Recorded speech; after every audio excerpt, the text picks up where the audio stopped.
कहानी वाले प्रेजेंट करते हैं ऊंट और भेड़िए की कहानी। एक बार की बात है, नदी के किनारे एक ऊंट और भेड़िया रहते थे। ऊंट बहुत सीधा साधा और भेड़िया बहुत लालची और मतलबी था। साथ रहते रहते वो दोस्त बन गए थे।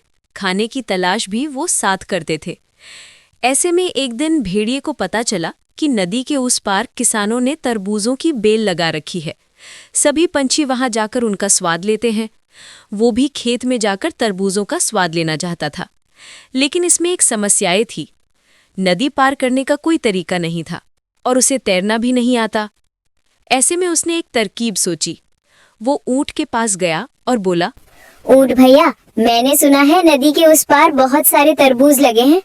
सभी जानवर उनका मजा ले रहे हैं। चलो हम लोग भी तरबूज खाकर आते हैं। आप इतने लंबे हो तो आपको नदी पार करने में दिक्कत भी नहीं होगी। मैं भी आपकी पीठ पर बैठकर नदी पार कर लूंगा।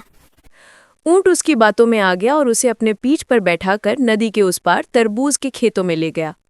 खेत में लगे तरबूजों को देखकर भेड़िए के मुंह में पानी आ गया। उसने ना आओ देखा न ताओ और खेत में कूद गया। तरबूज वास्तव में भी बहुत मीठे थे। थोड़ी देर में ही भेड़िए का पेट भर गया। अब वो अपने घर जाना चाहता था। ऐसे में उसने ऊंट से कहा, चलो अब नदी के उस पार चलते हैं। लेकिन ऊंट अभी भी तरबूज खा रहा था।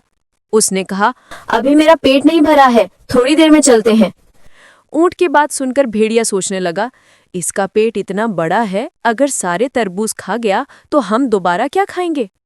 इतने में ही उसके मन में एक शरारत सूझी। उसने तरबूजों को तोड़ तोड़कर खेत में फेंकना शुरू कर दिया और चिल्ला चिल्लाकर नाचने लगा। ऊंट ने उसे रोका पर वो नहीं माना और कहने लगा कि खाना खाने के बाद मुझे नाचने की आदत है। ऐसे में भेड़िए की आवाज सुनकर किसान वहां आ गया। फसल की बर्बादी देख उन्हें बहुत गुस्सा आया। उन्होंने ऊंट की पिटाई शुरू कर दी। ये देख भेड़िया वहां से भाग गया और नदी के किनारे जाकर रुका। पिटाई खाने के बाद ऊंट भी बड़ी मुश्किल से वहां पहुंचा। ऊंट को गुस्सा आ रहा था। उसने भेड़िए को सबक सिखाने का सोचा। भेड़िया ऊंट के ऊपर बैठ गया। अब दोनों नदी पार करने लगे। जब दोनों नदी के बीचों बीच पहुंचे तो ऊंट नदी में बैठ गया। जब भेड़िए ने पूछा कि वो क्या कर रहा है तो ऊंट बोला, मुझे खाना खाने के बाद पानी में बैठने की आदत है, अब मैं तो नदी में बैठूंगा। ये कहकर वो नदी में बैठ गया। भेड़िया पानी में बहते बहते बहुत मुश्किल से किनारे लगा और उसको अपने किए पर पछतावा होने लगा। सीख: जो दूसरों के साथ छल करता है, अंत में वही उसकी वजह से मुसीबत में पड़ता है। या इसे और सरल शब्दों में कहें तो, जैसा बोओगे वैसा काटोगे। कहानी अच्छी लगी हो तो लाइक करने, अपने दोस्तों को शेयर करें, चैनल को सब्सक्राइब करें।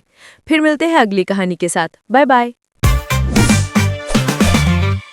Like, subscribe and comment.